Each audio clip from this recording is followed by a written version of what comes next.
عورت کوشش ضرور کرتی ہے جو اچھی سمجھدار سنجیدہ متین خاندانی تربیت کے ماحول سے گزری ہوئی خواتین ہیں کہ وہ اپنے مزاج کو اپنی طبع کو اپنے شوہر کی رضا میں گم کر لیں، اور ایسی عورتیں ہی خوشگوار زندگی کا لطف اٹھا سکتی ہیں اور پھر اس کے اثرات اولادوں پر مرتب ہوتے ہیں۔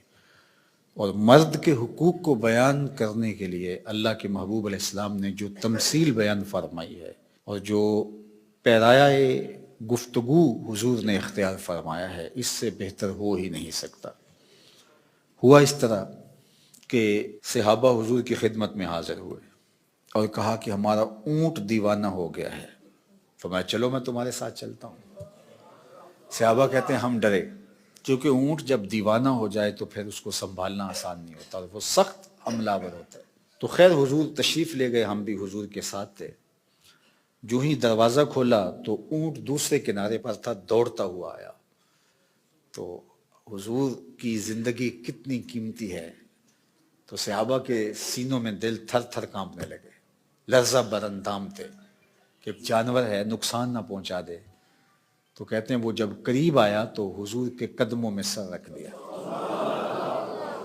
اللہ اکبر، اور سجدہ ریز ہو گیا۔ تو جب اونٹ نے حضور کے قدموں میں سجدہ ریزیاں کیں تو صحابہ جو پہلے ڈر رہے تھے، اب ان کی کیفیت عقیدت اور بڑھ گئی کہ جانور ہو کے حضور سے اتنا پیار کرتا ہے، ہم تو سینے میں دل رکھتے ہیں۔ تو انہوں نے ایک جملہ کہا، نحن احق ان نسجد للنبی، حضور ہمارا جی بھی چاہتا ہے کہ ہم بھی آپ کو سجدہ کریں۔ یہ جانور ہو کے آپ کی معرفت رکھتا ہے، پاگل ہو کے آپ کو پہچانتا ہے، ہم تو سینے میں دھڑکتا ہوا دل رکھتے ہیں اور دل میں آپ کے پیار کی ایک کائنات آباد ہے۔